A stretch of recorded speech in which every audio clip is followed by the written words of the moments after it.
자, 비트코인 흐름을 좀 볼까요? 26,054달러, 현재 26,054달러, 55달러, 그렇게 움직이고 있는데, 자, 주봉을 볼까요? 주봉을 보게 되면, 일목균형표의 구름층, 일목균형표 구름층 안에 있습니다. 일목균형표 구름층 상단을 터치하고 밀렸다가, 현재는 기준선 자리, 일목균형표 기준선 자리에서 지지를 받고 있습니다. 제가 26,000달러는 계속 매수 관점에서 안내를 드리고 있죠. 자, 26,000, 26,000 이 자리에서부터 이제 이륙을 하자라는 의미로 생각하시면 되겠습니다. 자, 26,000원 이륙하는 자리, 그렇게 보시고 대응하시면 좋겠고, 자, 주봉에서 CCI, RCI 다 바닥권이죠. 바닥, 곧 바다입니다. 자, 바다를 만들었으면 이제 산을 만들러 가야 되겠죠.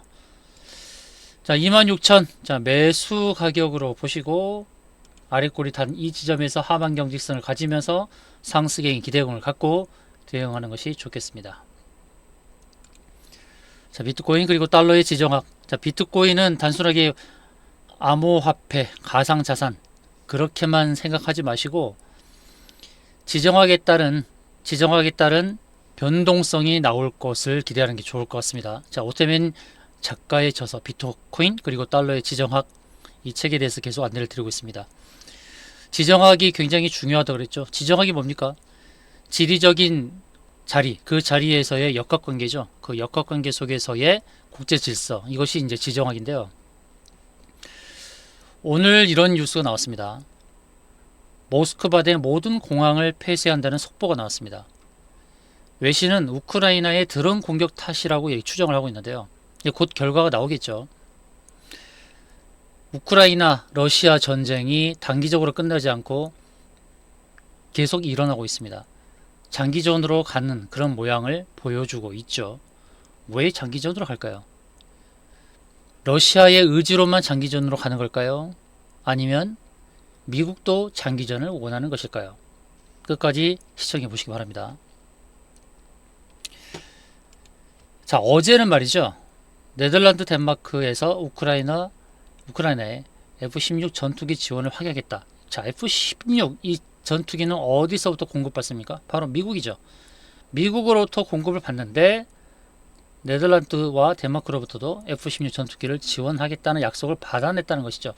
자, 미국도 네덜란드도 덴마크도 F-16 전투기를 지원하겠다라는 의사를 밝힌 거예요. 이 F-16 전투기의 의미는 무엇입니까? 자, F-16 이 전투기가 게임 체인저로 알려져 있죠. 게임 체인저. 왜 게임 체인저라 그러냐? 미국도 네덜란드도 덴마크도 F-16 전투기를 우크라이나 제공하기로 했는데, 그러면 여기 나오죠, 내용이. 자, 미국이 우크라이나에 대한 F-16 전투기 제공 요청을 승인하기로 했다. 덴마크와 네덜란드가 F-16 전투기 전달 승인을 요청할 경우 이를 신속히 승인하겠다는 확답을 각국에 전달한 것으로 알려졌다. 이렇게 되어 있죠. 근데 이 F-16이 상당히 성능이 좋은 것으로 알려진 건데요. F-16은 러시아의 방어선에 가로막혀 교착 상태에 빠진 우크라이나 대반격의 돌파구를 마련해줄 게임 체인저가 될 것으로 기대된다. 우크라이나가 대반격으로 영토를 탈환하려면 러시아 미사일과 드론, 공격용 헬기에 맞설 수 있는 제공권 강화가 필수적이라고 지적했죠. 자, F-16이 우크라이나에 투입되게 되면 제공권에서 우위를 보이고 있는 러시아와 대등하게 맞설 수 있을 뿐만 아니라 한편으로는 러시아 본토를 공격할 수 있는 겁니다. 본토를 공격할 수 있는 상황입니다. 여러 국가의 실전 투입되면서 전투력이 검증된 기종입니다. 이 기종이 이제 투입된다고 하는 거죠. 이것만 투입되는 게 아닙니다. 이제 미국이 우크라이나에 5,100억의 추가 군사 지원 방침 발표차. 동시에 에이브럼스 탱크가 9월 달에 우크라이나에 인도가 됩니다. 그러니까 먼저 탱크가 인도가 되고 F-16이 나중에 공급이 될 텐데요. 이게 왜 그렇습니까? 이제 러시아가 지금 참호를 만들고 있거든요. 장기전으로 돌입하는 태세죠. 참호를 구축을 한다는 겁니다. 왜 참호를 만들까요? 자, 러시아가 이제 우크라이나 영토를 어느 정도 잠식을 하고 있는 상태에서 물자가 공급돼야 되는데 물자가 제대로 공급되지 않는다 그러면 러시아는 철수할 수밖에 없잖아요. 거기다가 군인들은 사기가 떨어질 수가 있죠. 계속 우크라이나에 장기적으로 머물면서 외로움을 탈 수도 있고 가족들을 많이 그리워하게 될 겁니다. 그런데 갈수록 이제 그 전장 속에서 우크라이나 반격이 심하게 되면 전쟁 속에 고립화될 수가 있죠.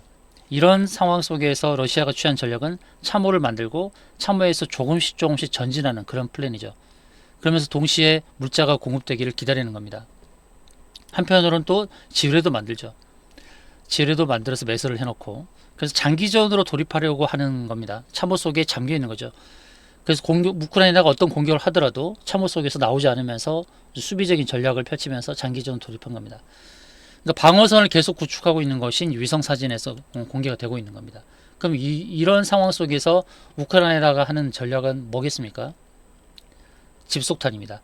미국의 집속탄을 공급받아서 실전에 사용하는 그런 내용이 나왔는데요. 자, 집속탄은 무엇입니까? 집속탄은 하나의 폭탄 속에 들어있는 여러 개의 폭탄이 상공에서 흩뿌려지는 탄이에요. 피해 범위가 넓고 또 피해 범위가 넓을 뿐만 아니라 굉장히 그러니까 광범위할 뿐만 아니라 또 참호에 있는 군인들도 살상시킬 수 있는 그런 무기라고 할 수 있습니다. 그 집속탄을 미국이 공급하고 있다는 거. 또 미국이 우크라이나에 5,100억 정도의 5,100억 상당의 지원책을 발표한다는 거. 그리고 다양한 군수 물자 그리고 드론을 공급한다는 거. 결국 미국도 이렇게 우크라이나에 무기를 공급함으로 인해서 장기전을 염두하고 대응을 하고 있다라고 볼 수 있는 것이죠. 자, 러시아도 역시 대응을 합니다. 중국에서 드론을 수입해서 우크라이나 전쟁에 사용한다. 단기에 끝날 줄 알았던 전쟁이 계속해서 진행이 되고 있고 우크라이나는 미국으로부터 지원을 받고 또 러시아는 중국으로부터 지원을 받으면서 장기전에 돌입하고 있는 상황입니다. 한편 러시아의 푸틴 그리고 중국의 시진핑이 손을 잡는 모습이 나오죠. 푸틴은 10월 달에 중국을 찾는다고 합니다. 경제 협력을 논의한다고 하는데요. 1대1로 포럼이죠. 10월 달에 열리는 1대1로 포럼에 참석을 합니다. 그럼 1대1로는 다 아시다시피 중앙아시아로부터 유럽까지 있는 그런 육상 해상 실크로드잖아요. 중국이 펼치고 있는 이 육상 해상 실크로드 1대1로 이 프로젝트가 코로나19 때문에 3년 동안 지지부진하다가 이제 다시금 기지개를 펴는 상황이고요. 아프리카 지역의 광물 투자를 중심으로 반등하고 있다. 이렇게 나오고 있죠. 자, 1대1로 구축을 하면서 중앙아시아, 유럽을 잇는 이 육상 해상 실크로드를 통해서 중국이 꾀하는 것이 무엇입니까? 자원 확보죠. 광물 자원 확보도 있고 한편으로는 철로를 구축함으로 인해서 이 자원을 쉽게 운송하고자 하는 그런 목적이 있습니다. 물론 다른 숨은 목적도 있겠습니다만 그러나 우리가 일반적으로 아는 것은 자원 확보의 목적이다라고 알고 있는데 이 자원 확보에 있어서 중국과 러시아가 협력을 강화하는 그런 모습이 나타나고 있다는 겁니다. 육상 해상 실크로드 1대1로의 모습을 보게 되면 중국으로부터 중앙아시아를 거쳐서 유럽까지 이어지는 이러한 프로젝트입니다. 한편 러시아가요 오데사를 공격했는데요. 오데사를 공격하지 않을 것이라고 생각하는데 뒤통수를 맞은 거예요. 이 오데사는 흑해의 진주라고 하죠. 그리고 오래된 유산들이 많이 있습니다. 200년 성당 등이 있는데 유산까지 대거 파괴를 했습니다. 식량 공급의 동맥이라고도 하는 이 오데사, 오데사 이 지역, 흑해의 진주라고도 불리는 역사, 경제, 문화, 전략의 중심지, 우크라이나 최대 무역항이라고 하는 여기를 공급한 건 무엇이었겠습니까? 흑해 곡물 협정 중단 뒤에 수출 시설을 피격을 한 거예요. 그러니까 러시아는 장기전으로 가겠다는 속셈을 드러낸 것이 이제 이 공급망을 막아버리고 또 곡물 수출을 막아버리는 겁니다. 유럽으로 가는 곡물도 수출을 막아버리는 거죠. 그래서 인플레이션을 더 자극하려는 목적이 있습니다. 국제 곡물 가격을 올리고 인플레이션을 자극하고 또 유럽으로 향하는 곡물도 수출도 막아버리고. 그런데 여기서의 문제가 뭐냐면 이렇게 곡물 수출을 막게 되면 선진국들이 피해를 보는 것이 아니라 아프리카가 더 피해를 보죠. 아프리카. 그러니까 저개발 국가가 더 힘들어집니다. 자, 밀 가격은 계속 오르고 있죠. 그래서 여기서 문제가 뭐냐면 가장 큰 문제는 곡물 의존도가 높은 아프리카, 중동, 아시아 지역의 빈곤국들이라는 겁니다. 이렇게 되면은 에티오피아, 예멘, 아프가니스탄, 수단 이런 아프리카 국가들이 위험에 처하는데 이제 여기서 러시아가 취한 거는 뭐냐면 걱정 마라. 이 아프리카 6개의 아프리카 지역에 곡물을 공짜로 공급할게. 이렇게 달래고 있습니다. 그런데 이 아프리카 지역에서의 분쟁이 이제 가속화가 붙을 수 있는 일들이 많이 벌어지고 있어요. 현재는 우크라이나 러시아 전쟁에 초점을 맞추고 있는데 지난 시간에는 제가 이란에 대해서도 안내를 드렸었죠. 중동이 좀 위험할 수 있다. 그런데 이제는 또 아프리카 지역이 위험할 수 있는 거예요. 니제르라는 나라에서 쿠데타가 벌어졌습니다. 쿠데타. 프랑스, 미국이 이제 초긴장하고 있는데 니제르가 왜 지정학적으로 굉장히 중요하냐면 아프리카의 중심부에 있습니다. 중심부에 있으면서 알제리, 리비아, 이집트, 나이지리아 이런 국가 국경을 마주하고 있습니다. 그래서 니제르가 지정학적으로 굉장히 중요한 아프리카의 중심부라고 할 수 있는데요.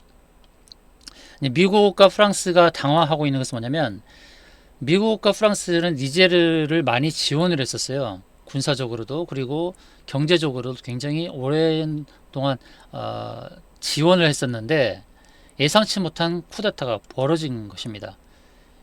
현재 대통령 바줌이 아닌 치아니가 이제 쿠데타를 일으킨 겁니다. 니제르는 서아프리카에서 가장 규모가 큰 국가라는 점 외에도 몇 가지 중요성을 갖죠. 첫 번째 지정학적 위치, 서아프리카에서 남으로 나이지리아, 동서로는 차드, 말리, 부르키나파소, 북으로는 알제리, 리비아와 국경을 접하고 있고, 둘째로는 풍부한 자원이 있습니다. 우라늄, 금, 석유가 매장되어 있어요. 왜 미국과 프랑스가 이곳에 지원을 했는지 아시겠죠? 바로 이 자원 때문입니다. 셋째, 니제르는 내륙국이지만 사하라 횡단 고속도로, 니제르강, 니제르 항공회랑 등 북서아프리카를 연결하는 인원 물자의 이동 경로. 네 번째, 대테러 작전의 핵심 거점. 이 지역에는 보코하람과 IS, 대사하라 지부를 비롯한 여러 테러 집단들이 준동하고 있다. 이렇게 지정학적으로 굉장히 중요한 지역이었다는 것이죠. 근데 이게 이제 러시아의 기회가 온다는 거예요. 푸틴과 바그너에게는 절호의 기회가 생겼다는 것입니다. 그래서 미국과 프랑스가 지원을 하고 있다가 지금 당황한 것은 이제 이렇게 쿠데타가 일어나면서 바그너는 용병의 대표죠. 예프게니 프리고진이라는 바그너 용병 집단 바그너에게 이제 기회가 된 것이 아프리카의 활로가 뚫리고 있다는 것이에요. 아프리카 대륙이 새로운 힘의 중심으로 부상하고 있다. 푸틴은 이번 쿠데타를 계기로 니제르에서도 시리아 사례를 반복할지 모른다. 적은 숫자의 파병으로 힘의 균형을 바꿀 수 있기 때문이다. 푸틴 대리인이 이제 바그너죠. 바그너가 이제 특정 시기에 이제 러시아의 대리인 역할을 하고 있는데요. 러시아 시스템의 특징은 경쟁하는 기관, 개인이 국가의 이익 내에서 공동 프로젝트를 수행하는 통합체제. 크렘린 지침이 없어도 정치 사업가들은 자신과 러시아의 이익이 된다고 판단하는 바를 추진한다. 또 러시아 엘리트들은 독자적 외교 정책을 추구할 수 있는 행동의 자유를 누린다.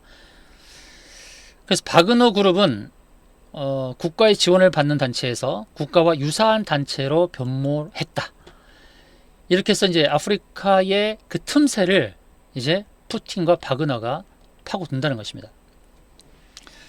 자, 이 전쟁이 일어나는 이 전장에서 벌어지는 이 전쟁의 시계가 계속 빠르게 움직이고 있습니다. 우크라이나는 이제 반격을 준비하고 있는데, 아까도 속보가 나왔습니다만 러시아 공항이 폐쇄됐다고 하는 것이 혹시라도 우크라이나가 러시아 본토를 공격한 것이 아닌가. 우크라이나는 러시아 본토 공격을 시사를 했습니다. 왜 그렇습니까? 지금 우크라이나에 진출해 있는 러시아 군대를 감안하면 러시아 본토에는 군사가 많이 남아있지 않다고 판단한 겁니다. 그래서 본토를 공격하는 거예요. 우크라이나 진영에 있는 러시아 군사들을 바로 대립하지 않고 지원받는 F-16 전투기 그리고 드론을 통해서 러시아 본토를 공격합니다. 그래서 러시아 본토의 일부 지역을 장악을 해서 우크라이나를 점령하고 있는 러시아가 점령하고 있는 지역, 그리고 우크라이나는 반대로 러시아 본토를 장악을 해서 나중에 평화협상 때 이 지역을 맞바꾸게 하려는 그런 전략이 아닌가 싶습니다. 자, 이제 오늘 영상을 마무리 짓도록 하겠는데요. 자, 우크라이나 전쟁의 장기화에 대해서 말씀드렸고, 이 전쟁이 지난번에는 중동에 영향을 미칠 수도 있다. 이란과 러시아의 협력, 이란과 러시아의 손을 잡아준 중국과 러시아가 손을 잡는 상황, 그리고 한편으로는 아프리카에 영향을 미친다. 우크라이나의 흑해 진지로 올 수 있는 오데사를 일부러 러시아가 공격을 해서 국제 곡물가를 치솟게 만들어 놓고, 그런 다음에 유럽을 자극시키고 아프리카를 자극시키는데, 곡물이 부족한 아프리카에서의 그런 문제가 발생하는 상황에서 또 니제리아에서 쿠데타가 벌어지면서 미국과 프랑스를 당황하게 만들고, 그 틈새를 러시아가 들어가는 겁니다. 그러면서 아프리카의 곡물가가 치솟는 것에 대한 부담을 낮춰주면서 아프리카의 곡물을 무상으로 지원하겠다. 한편으로는 무상으로 지원하겠습니까? 나중에 자원을 돌려받는 그러한 꿍꿍이가 있는 것이겠죠. 이렇게 되면 이제 아프리카가 미국의 손을 잡느냐 또 러시아의 손을 잡느냐에 따라서 거기서의 전쟁이 확산이 될 수 있는 것입니다. 이 쿠데타라는 것이 아프리카에서는 빈번하게 발생을 하고 있는데, 우크라이나 러시아 전쟁이 거기서 국한되지 않고 점차 확산되는 그런 움직임이 벌어지고 있습니다. 아프리카, 중동, 그리고 한편으로는 타이완까지 자극하고 있는. 왜 타이완입니까? 타이완도 잘 생각해 보시면 지금 미국이 군수물자, 전쟁 무기들을 우크라이나에 지원을 하고 있어요. 그러면 그렇게 무기를 지원하게 되면 중국이 판단했을 때 더 이상 지원을 할 수 있는 무기가 없다고 했을 때 바로 그때에 타이완을 침공할 수 있는 것입니다. 그 전 세계의 지정학적인 위기 속에서 앞으로 비트코인은 어떻게 되겠습니까? 이동의 제한도 없고 또 국경을 쉽게 넘나들 수 있는 이 장점, 그리고 이 우크라이나 전쟁 속에서 결제수단으로 활용되는 것은 우리가 두 눈으로 똑똑히 봤습니다. 전쟁이 확산되고 있는 이 지정학적 위기 속에서 비트코인의 가치는 어떻게 될까요? 상식적으로 판단해 보시기 바랍니다. 이 영상이 마음에 드셨으면 좋아요, 구독 눌러주시기 바랍니다. 다음 영상에서 또 찾아뵙도록 하겠습니다. 시청해주신 여러분 감사합니다.